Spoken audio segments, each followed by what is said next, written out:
So I figured I'd moderate. Yeah, that sounds good. I'm going to say one thing real quick, though. We have very limited voices and no microphones, so if you're interested in hearing, moving forward would be beneficial. Yeah, and I've laryngitis, so if you want to hear it. So we're here to talk about behind the scenes at Paizo. So we're going to tell you a little bit about what the different roles at Paizo do, because I know a lot of times there's confusion as to who actually writes the words in our products, who decides what the plots of the adventure path are going to be, and so on. So I figured we'd talk a little bit about that and the basic process of making a book, and then open it up for your questions. So, Chris, we should introduce ourselves. Adam Daigle. Hi, I'm Adam Daigle. I'm a developer at Paizo. I primarily work on the adventure path lines, but I end up touching quite a few other things as well. I'm Christopher Carey. I am associate editor of Paizo. I work on pretty much all the editing that's not the adventure card game, and also working on the Pathfinder Tales, the Pathfinder fiction line. I'm Jessica Price. I'm the project manager at Paizo, and so I touch everything. Which one of you wants to explain the process I'm doing? It would make sense probably for Adam, since you're a developer earlier in the process. Yeah, so to get from idea to book, a lot of our planning of our schedule happens with large groups of us, where we brainstorm ideas, find what would fit the schedule best at what time, and a lot of the decisions made by all of the staff, but then the final call comes down to like a lot of the management team. And then once we have the products on the schedule, the individual developers that are responsible for each product line then write up an outline. And then from that outline, they find freelance authors, assign the manuscript, wait however many weeks we are able to give them to do that. And then once that comes in, what a developer does is goes through it, makes sure that it matches the flavor of our world, that it matches the continuity of our world, that it uses our rules, and even more importantly, good rules, and is in mostly English. And then once a developer finishes, then they pass on to editors and the art team. So the editors, once the initial development pass is done on a product, it will come over to the editors. This can come over in, like, for a particular product, you can get portions of it. We work usually on a lot of different projects at once, so we might have like a chapter here from one book, a chapter from another book. And Jessica, who's the project manager, a lot of times helps us decide what the priorities are that we're going to set. And herds all of us. Yes. So the editors usually get chapters and things like that in like a Word document. We have a printout that the developer hangs up on the wall. We actually edit on paper the old-fashioned way, editorial marks.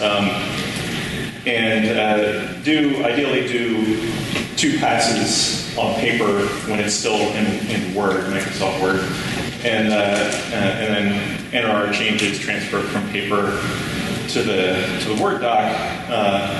Once that is done, we move that to on a particular place on our server to where the art team can access the text, the edited text. And then they take that text and lay it out in InDesign, and they'll put in the art. There are art notes that the developer has added into the document about exactly where art is. Like insert illustration of Hell Knight here, or insert half-page illustration of So the art department does all their wonders of making it look beautiful and fantastic.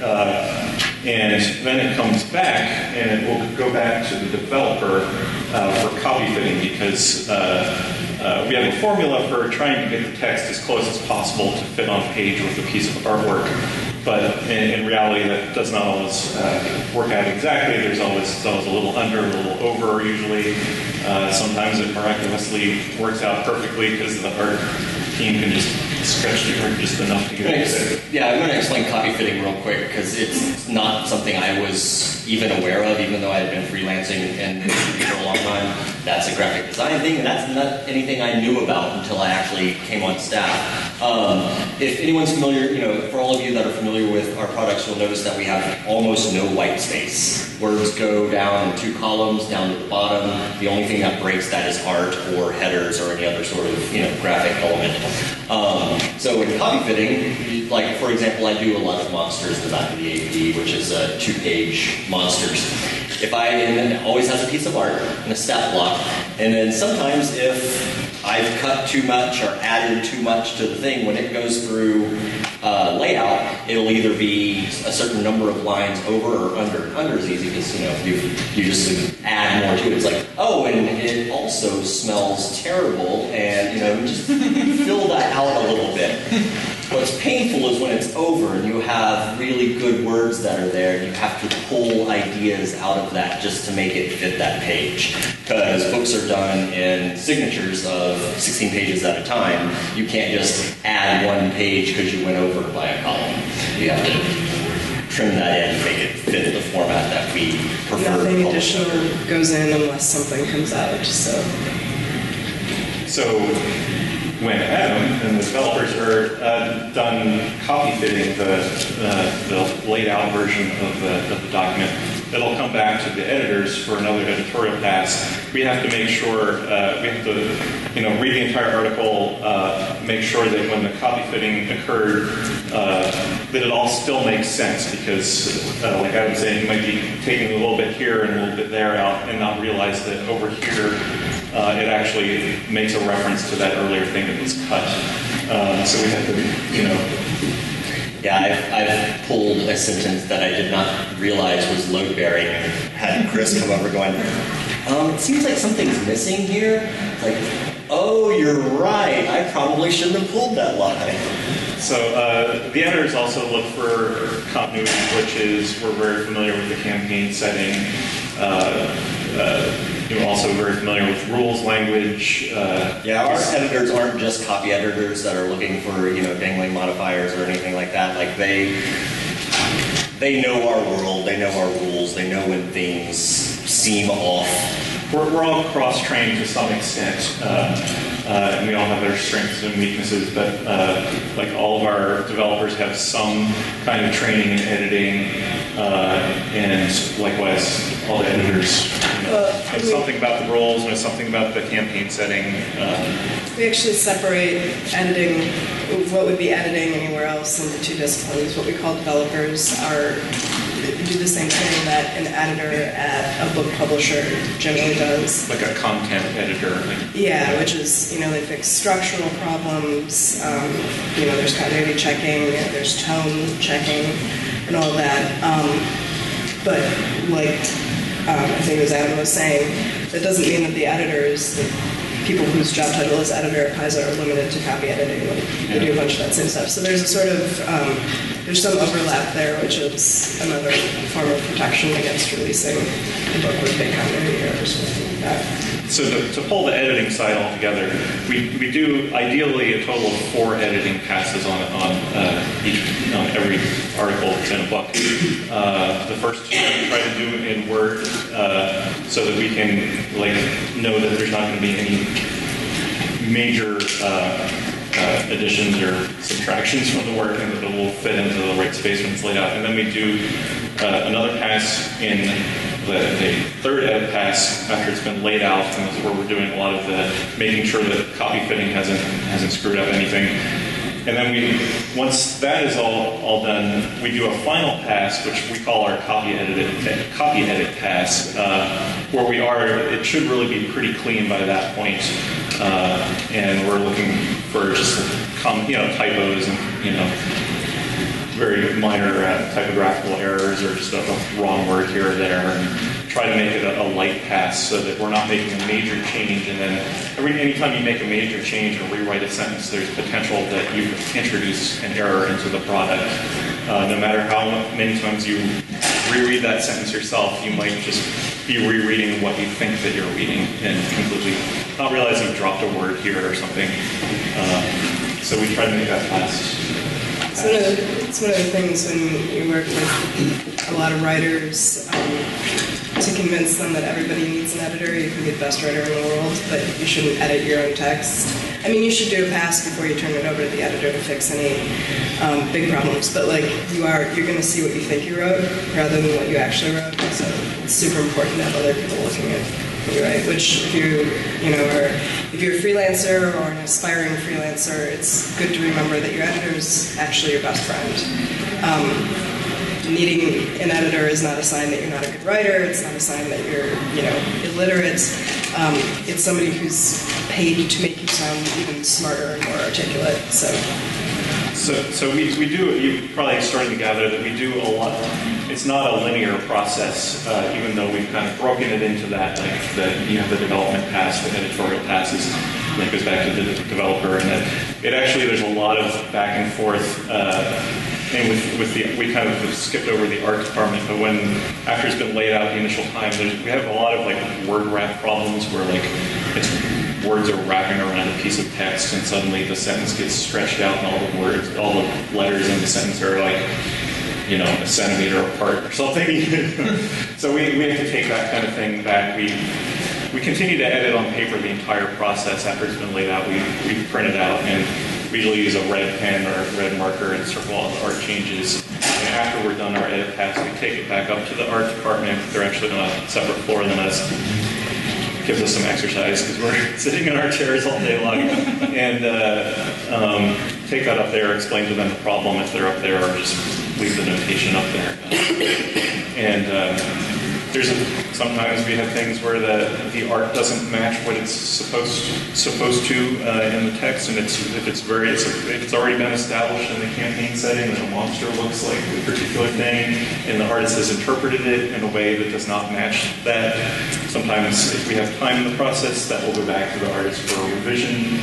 The art team's very good about that, cutting that off the pass, but occasionally, once Blue Moon, something slips through, we have to really rely on the artist to get us a revision as quickly as possible. Sometimes we don't have time to fix it. I think it was the 2012 RPG Superstar module, Doomkins to Dustpon, ended up being pretty rushed in the development process, and we got cover art in for it. The cover art was super cool. It was very exciting. It involved this 20-foot high, roughly looking monster bursting out of a building. The only problem was there was nothing like that actually in the module. So in that case, because we didn't have time to send it back and have the artist basically do an entirely different piece, James Jacobs, our creative director, had to, at the last minute, rewrite the climactic encounter to involve what was actually shown on the covers. Adam can probably speak to this because he handles a lot of the monsters. And actually, just this morning I did sketch approvals in the booth. Andrew, our art director, was showing me some sketches that he had to keep the artist working on while we're all having fun here at Gen Con. Sometimes, and it's especially weird with monsters, especially monsters that you've created, because at least when I'm working on them, I have an idea of what it looks like, and I'll try to describe that as best as possible. And although doing art briefs, that whenever you send art briefs, it goes to the art director, and then the art director then translates writer talk to artist talk. And sometimes that translation doesn't go over. Lean could mean it's a range, or and there's certain things that it comes back not exactly how I imagined. Sometimes it's a big enough deal that I will send stuff back. Sometimes I go, well, I can change that in the text. Sure, it's got 3 eyes now. If it's not anything that's load bearing, if it's not anything that's too important, sometimes I'll change the text to match the art if I don't have a good, if it's not in the right time of the process. Every once in a blue moon, that translation from words to art if you just use the slightly wrong word, or a word that has a double meaning, like you just said the word "we," it's like, and then you get a picture of the like stuff like that happens. Yeah, I think we had a piece. We had a piece where it was a creature that was described as having twisted limbs, like it's just all weird and gnarled. But the artist had it where it was like someone was wringing out a towel. It was like, oh, okay. And not all of our artists are native English speakers, so some of that translation can get lost in that process. Just using a non-exact word. I was in a panel this morning on project management for freelancers and publishers, and one of the things I was talking about was how every discipline has a different language. And one of the things you'll notice with writers is they have all the words for everything. If you don't get one word, they have a billion different words that they can use instead. Artists tend to be more literal, and so, on one side you have word people who love phrasing that's suggestive rather than, boringly literal, which is not always the best way to write for artists. So what do you guys want to hear about? I have a really nerdy question. What's the difference between the first two editing passes, the E1 and E2? So, as somebody who every so often gets the first editing pass when we're super busy, a lot of times the first editing pass turns into a this needs to go back to the developer pass. It's kind of the first, is this even English? Does this even make sense? By the time you get to the copy edits, one of the reasons I don't do later edit passes is because we have very specific styles, especially for rules text, where everything needs to be, where people argue over the meaning of a single word in rules descriptions. But so that first pass is less about, the specific Paizo style and the specific highly technical rule stuff, and a lot more holistic. I think in addition to that, we, through each stage, in an ideal situation, a different person edits each pass. So Chris wouldn't edit the same article in an adventure path if he had already done it. If he did the first edit pass, he's not going to do the second or third because he's already seen it, and you need those fresh eyes. Now, sometimes that isn't possible. Sometimes when we're desperate. Sometimes you're and it kind of varies depending on what quality of the manuscript is coming in with. But sometimes you're looking for you're working on different things, because an article can come in many different states. It can come in where the prose is fine, but the ideas are off. Usually the developer catches that, but sometimes there are, remnants left over because you're rewriting it. And then other times it's just the ideas are really good and the prose is just rough and needs to be smoothed over, and in some cases rewritten in a more accessible way, I should say.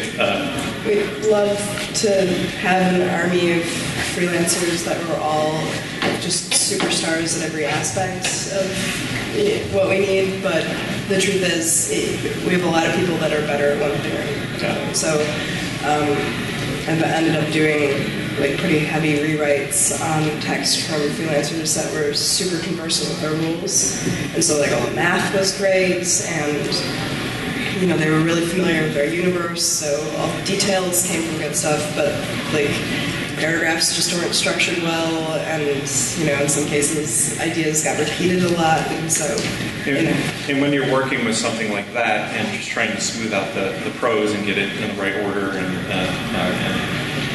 get the meaning clear, you tend to miss certain other things. You would miss certain a developmental error that slipped through, or that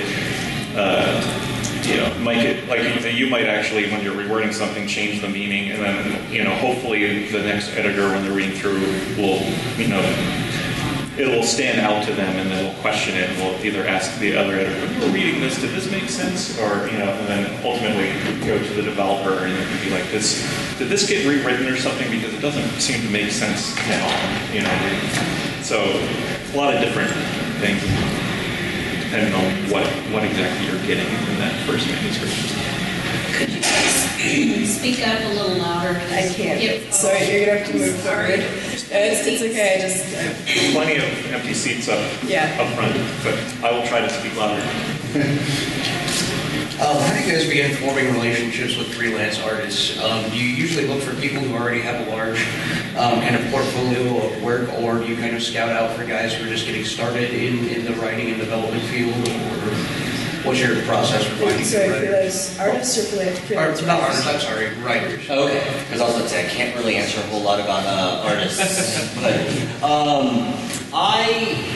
I use a lot of new people in my back matter because I can assign someone a monster, which on a two-page spread is 1,400 words. So and I like giving new authors monsters because it shows a lot of different things. It shows that you need to have rules knowledge to be able to put together the stat block and come up with cool abilities. It also, I can see there's enough flavor text that I can see how you write. And third, it is an idea. A monster needs to make sense in a world. It needs to fit a niche. And so you can see how someone creates an idea, how they execute it in mechanics and flavor. So I tend to use a lot of new people. I enjoy trying people out, but I also have a stable of people that I've used over time. Some of them were other people that were freelancers with me because I was a freelancer before I got this position. We meet people at shows. I've had some people cold call me and just shoot me an email going, "Hey, so I've done, I've done this, and this. Check out my work, and if you have anything available, let me know." So, and we also we have a contest every December, January called RPG Superstar. And I pay attention to people that place in that contest and not even necessarily win. Like, I've actually offered work to the top 4 that were from this past year. It's like they didn't get the final prize, but I liked what I saw, so I was going to give them a shot and see what kind of work I can give them. So there's no one real way. Yeah. We also regularly have an open call for Pathfinder Society writers. It's kind of dependent on what you want to write for Paizo. Like if you want to write campaign setting stuff, doing monsters for Adam or doing short pieces of campaign setting stuff for Mark is a great way to get in that. If you want to write modules or eventually the adventure path for us, Pathfinder Society, because those are full scenarios, full mini adventures, is the best way to get into doing that. Yeah, we also publish fiction with Pathfinder Tales. The process is a little bit different. James Sutter, who's the fiction editor and managing editor of Paizo, and I both run the Pathfinder Tales. James concentrates mainly on the novels. He's turned over the web fiction to me. I still work doing copy edit passes on the novels. And we mainly gather up authors by doing a lot of networking. James goes to a lot of the writers' conventions, like World Fantasy Convention, and does a lot of networking there. We're looking for pretty much established authors at this point, people with a good, solid publishing history. We do publish a few authors who are self-published authors, but who have a super good track record. Like Chris Jackson, for instance, does some self-publishing, and he just sells like crazy. He's just a really good author. So it's not necessarily that you have a publishing history through a New York publishing house or something like that, but we do look at what you have done before, and we'll network with you, and then we get samples from meeting people at various conventions, and we go through those and decide who's going to, usually try them out on short fiction, on the web fiction first to see how they can work in our role. They're good at, writing tie-in fiction. And work with the campaign setting and things like that. It's also worth noting that there's a very robust third-party publisher economy around Pathfinder. There's a bunch of small publishers that publish Pathfinder-compatible stuff. And so, doing work for them and, doing good work that gets highly reviewed is a good way to get noticed by people at Paizo. Yeah, the industry's pretty small, and a lot of us that publish material tend to talk to each other a lot. So we will sometimes snipe other authors off to each other. How many products do you have juggling on your plates? Last time I did a list of in-process projects, it was, I think, 55. Whoa! No, I mean, they're not all. Some of those are, hey, Adam, can you get an outline out to freelancers so they can spend the next 2 months writing this thing? So it's not always they're in-house being worked on right now. Sometimes, with the stages where there's a period of time in which a product is out with freelancers being written. There's a period of time after that text comes in where it may sit for a bit until the developer has time to, if necessary, send changes back to the writer. Sometimes it sits a bit with layout while we're waiting for art to come in, so that doesn't necessarily mean that all of that stuff is being worked on any given day by somebody at Paizo, but there's about 50 products currently in process. From the editorial perspective, just, sitting in what we call an editorial pit, basically a set of cubes in one area, we have a wall where we hang up the projects that are being lined up for edit, and it is almost always full. Yeah. Which is good. It's about yay big and yay tall, and it just has pinned various documents in various editorial stages on it. We write like E1 for first edit pass, E2. We label each of the stages so we know where they're at in the editorial process. We also have a tracking sheet which we sign off on, so we know who did the last pass. If there's a question about it, we can go back to that person and ask them for their input. Yeah, it's actually a problem if the wall is bare, because that generally means that the production pipeline is clogged somewhere. Like, in an ideal world, we don't want too many projects currently sitting with art. We don't want too many projects out to freelancers. We want it to be fairly even as far as how many pages are in any one stage so that it keeps flowing smoothly. So it's actually good to have a bunch of stuff on the wall. Yeah, and it's very rare that there's nothing on the wall. Yeah. Very, very rare. So.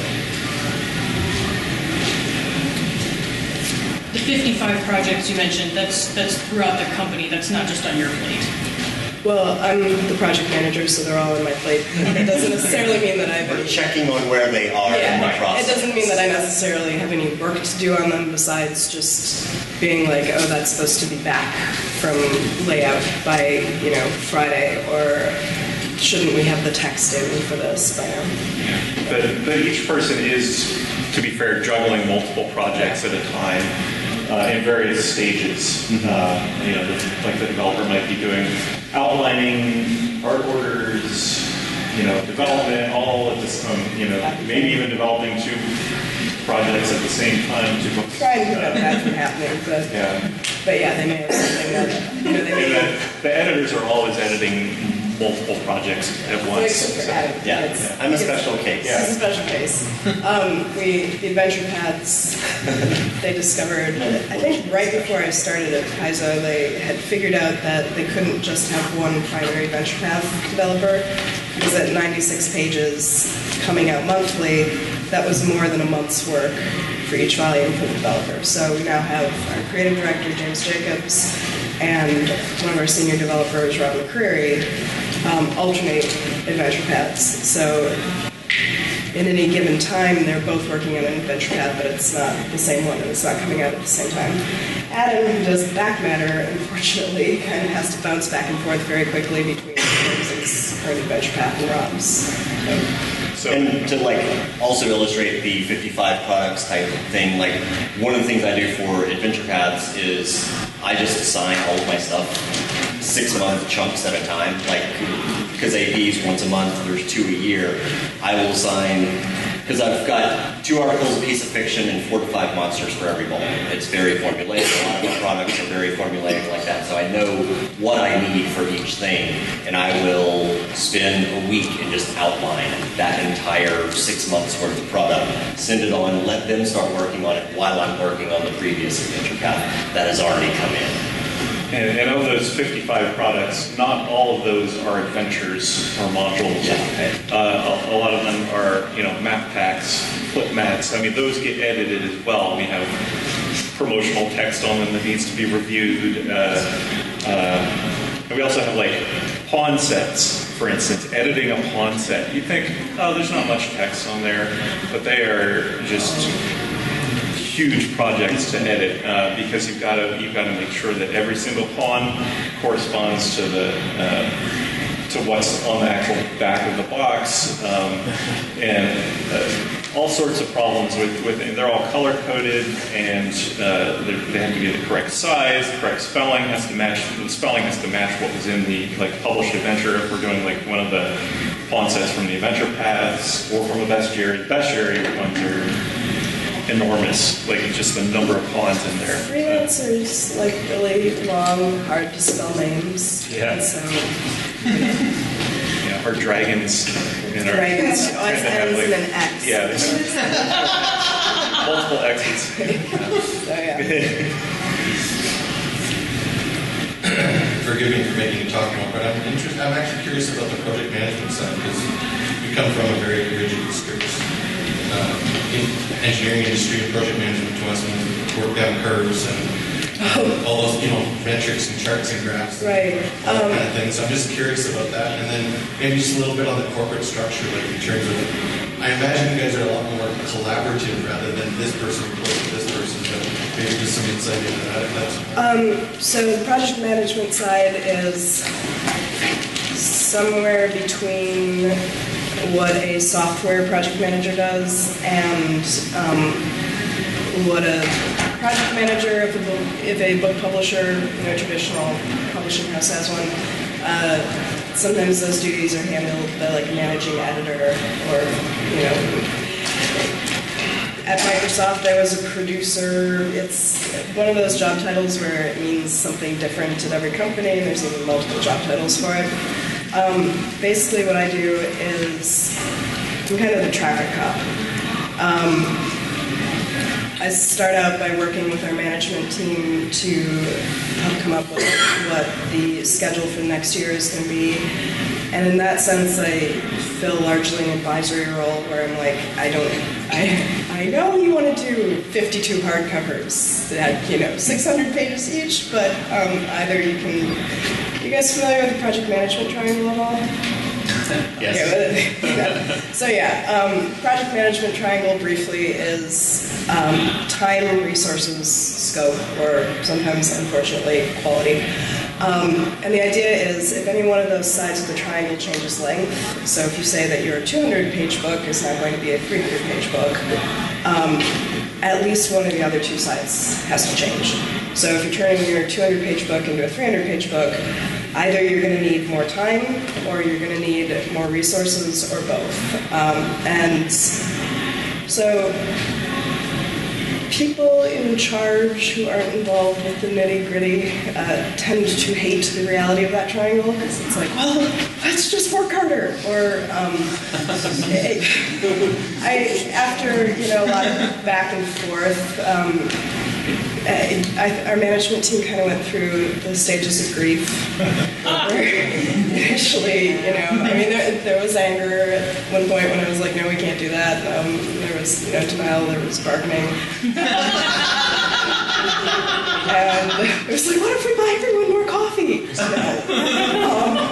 And so now I think we've reached acceptance. At first it was kind of resentful acceptance. Now it's now Eric Milne's gotten a little enthusiastic about it. Like, now he's like, which product do I assassinate? So we do this. He's taking products out back and shooting them. But so, in that sense, it's just kind of trying to be the voice for reality and saying, at this point, I basically do it by page count. It's like, okay, if you want to do a hardcover that is 300 pages, we have to find 300 other pages of stuff to remove. And, I don't care whether that's a campaign setting or, I'm pretty agnostic on what that is. But if you want to do X number of additional things, then you have to cut X number of additional things. So after we've solidified the schedule, the product schedule is in which products are coming out which month. Then I put together an actual production schedule for each product line, specifies when we're going to have the kickoff meeting to kind of decide what the contents of that book are going to be, how long it's going to sit with Freelancer, how long the developer has to develop it, what date it needs to go to print. And then I work with our editor-in-chief, Wes, who manages the editors and developers, to kind of figure out how are we going to do that with the staff we have. And after that, it's kind of, checking in on a regular basis to make sure everything is hitting the micro deadlines rather than macro deadlines. Sometimes the developer is like, hey, I had to send this turnover back because it was unusable. And then it's, okay, well, how much more time can we give you? And so it's basically it. How far out do you guys plan your products? I know it's at least a year because you announce things a year out at Gen Cons, but... We will get to you. That's not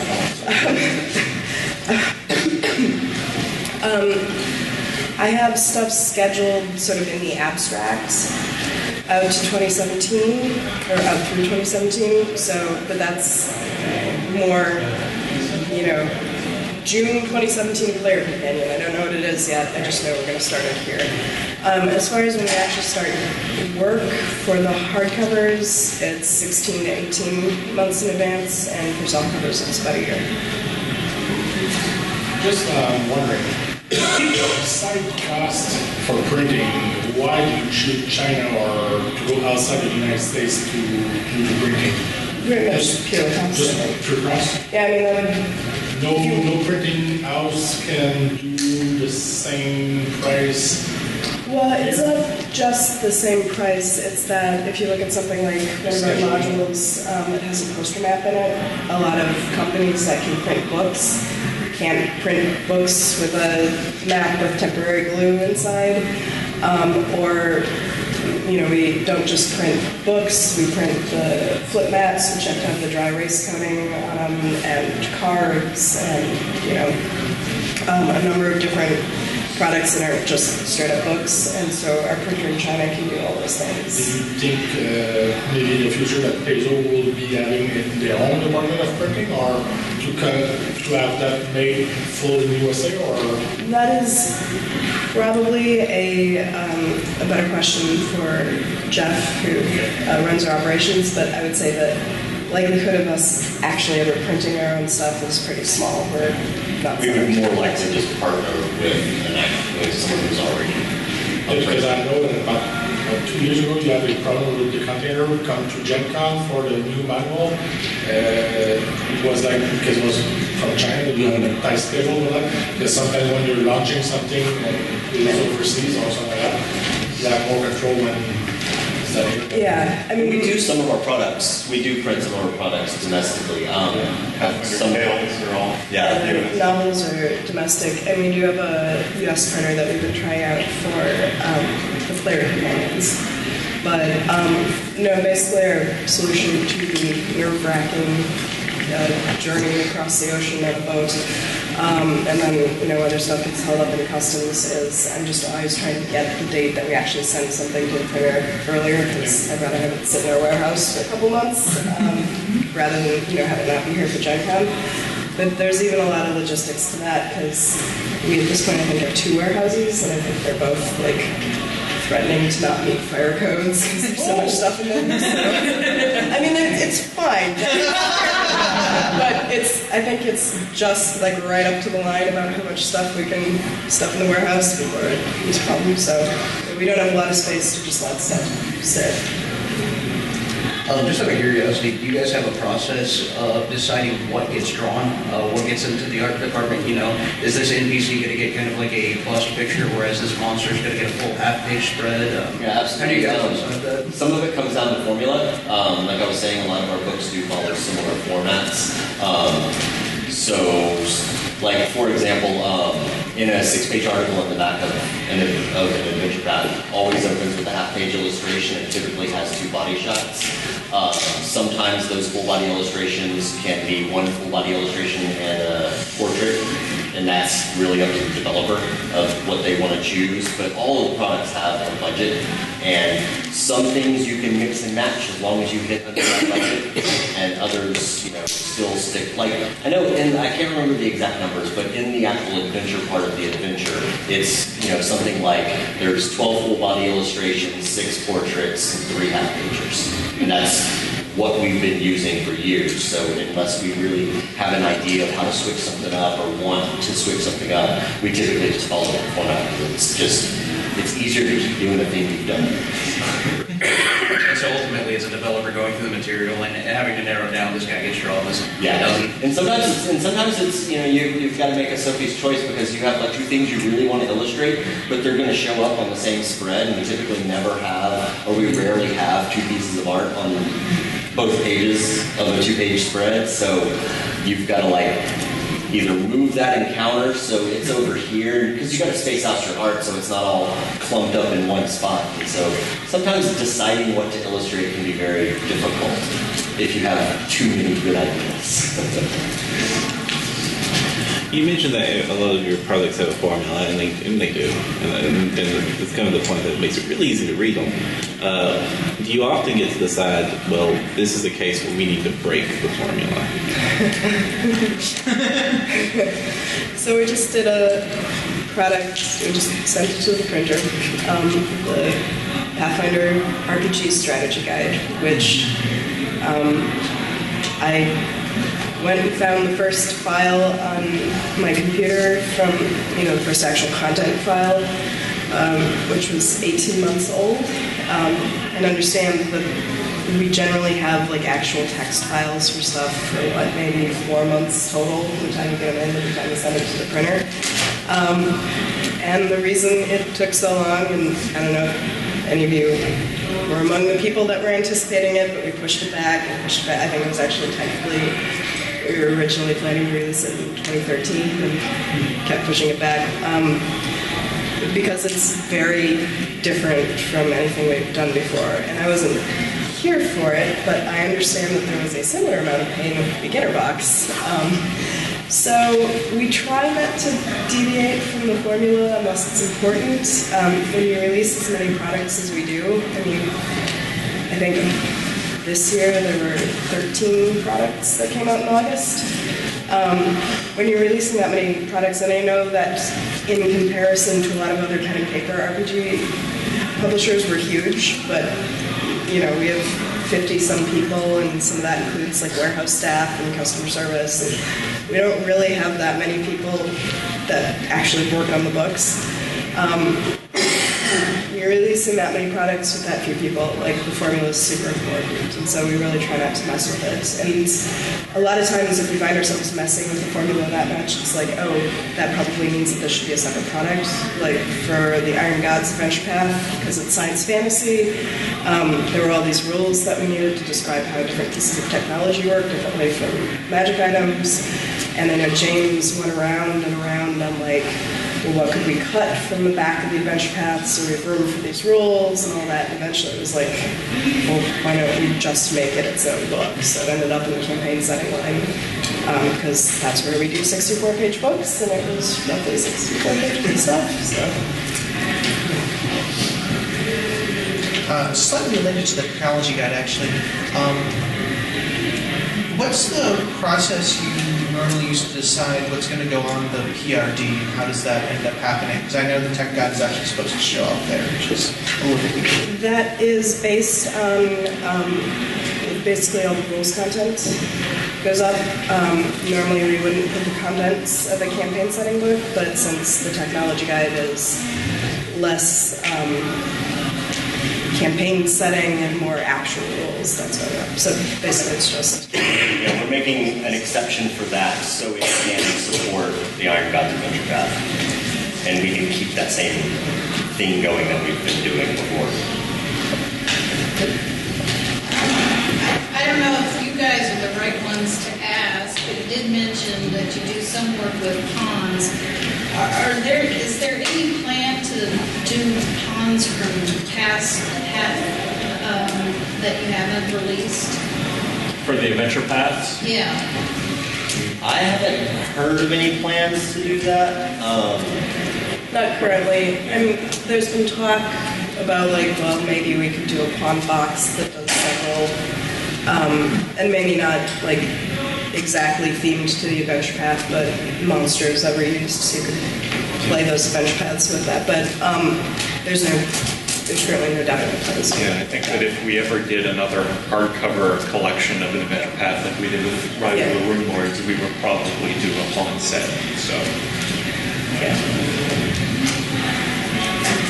Is there any kind of structured effort within the company to make sure everybody gets a chance to play the game, or is it just more of an assumption everybody's a fan and they'll play, their own? You know what I mean? There's no one is forced to or required. I'm in 3 after work office campaigns. I run from time to time. Yeah, I came in initially from a gamer's standpoint. I came in just purely through my editorial background and got involved immediately in playing in James Jacobs's Shadows Under Sandpoint campaign, and that was super intimidating to come into my first games being run by James Jacobs and Eric Mona and then Wes Schneider, James Hunter, Jason Bowman was in it, and yeah, it was crazy. So I played in that for about 2 years. And more recently, I did my first GME stint at PaizoCon. I prepared for it with playing with employees ahead of time with the beginner box, and then had to run one. He was so sweet. You guys were so nervous. It's just the beginner box. It'll be fine. But editors are, exactly perfectionist.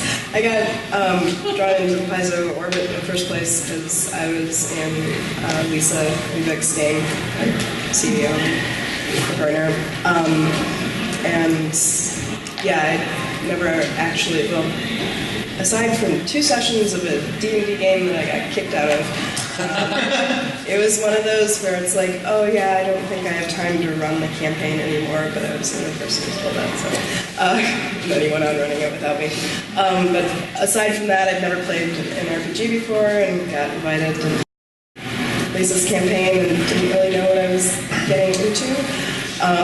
But it was super cool, and I now run my own, it's on hiatus because convention season, but, and then I'm in a friend's group where he's doing his own homebrew, so.